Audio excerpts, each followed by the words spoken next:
Marcos Melgarejo, el cirujano jefe que dirigió el trasplante de corazón de Milan, dijo hoy que gana 5 millones. 5 millones, tiene un vínculo, gana 5 millones. 5 millones, ¿sí? Si tuviera más vínculo, pero fíjense el valor que le damos a la vida, presidente y colega. 5 millones. ¿Quién gana 5 millones acá en la Cámara de Senadores? Muy poca gente. Algún contratado que entró recién probablemente. Y un cirujano que tiene que hacer un trasplante del corazón, desde el Estado le pagamos 5 millones. Y me van a decir que eso no es irresponsable. Pero por favor. Y después hablamos del derecho a la vida. Y así valoramos la vida. Y yo hablo siempre, y voy a mencionar un caso en particular. Yo hablo mucho del hospital de clínicas. En realidad, en este caso, Milan en realidad está en el pediátrico. Pero se trata del personal médico que siempre es relegado. Pero yo soy muy conozco mucho el sistema de salud pública porque a mi hija le salvó la vida el sistema de salud pública. Mi hija tuvo de recién nacida, tuvo una operación que fue la primera que se hizo en Paraguay. Fue la primera que se hizo en Paraguay a corazón abierto porque nació con un problema congénito. Fue la primera vez y era una operación altamente riesgosa. Mi hija no iba a llegar a los 1 año si no se le hacía esa operación. Pero esa operación era tan compleja que había un 70% o más de posibilidades que no sobreviva. O sea, era una situación, si no se operaba, tenía una expectativa de vida de 1 año, pero si se operaba, tenía altísimas posibilidades de no resistir la operación.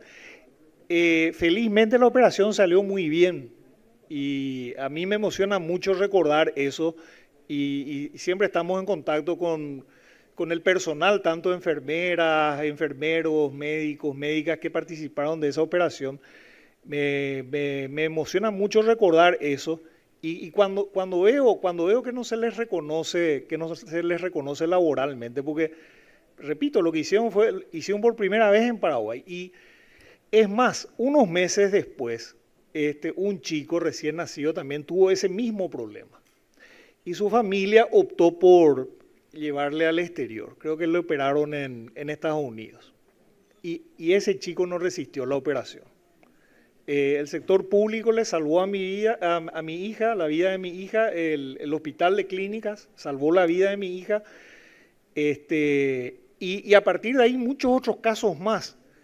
Ahora, estamos hablando de operaciones de alta complejidad, estamos hablando de, imagínense el estrés que significa una de estas intervenciones quirúrgicas que dura horas, donde un temblor de la mano puede significar la diferencia entre la vida y la muerte.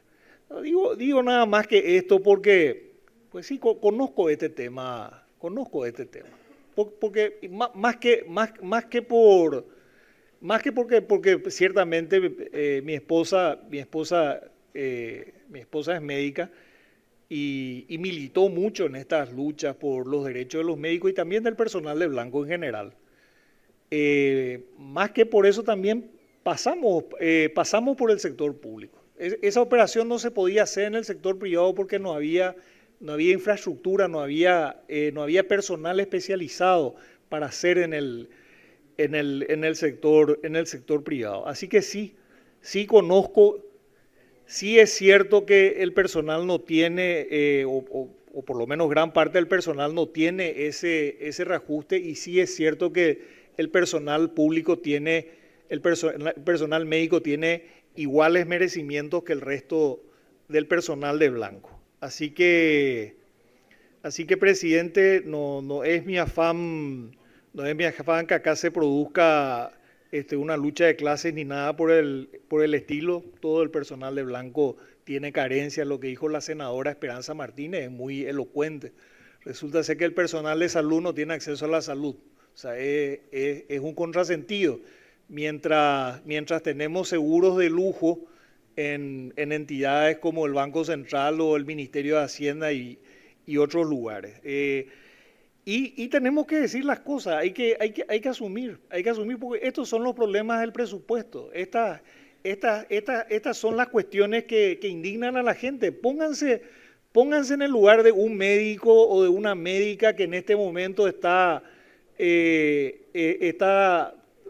trabajando 12 horas seguidas y está escuchando este debate. Y nosotros estamos en un lugar que ciertamente nosotros mismos tenemos salarios privilegiados con relación a este país y el personal que trabaja con nosotros con justicia también tiene muy buenos salarios. Pero hay otros personales que no tienen que no reciben ese mismo trato justo, y eso es lo que hace que el Congreso tenga una imagen tan mala.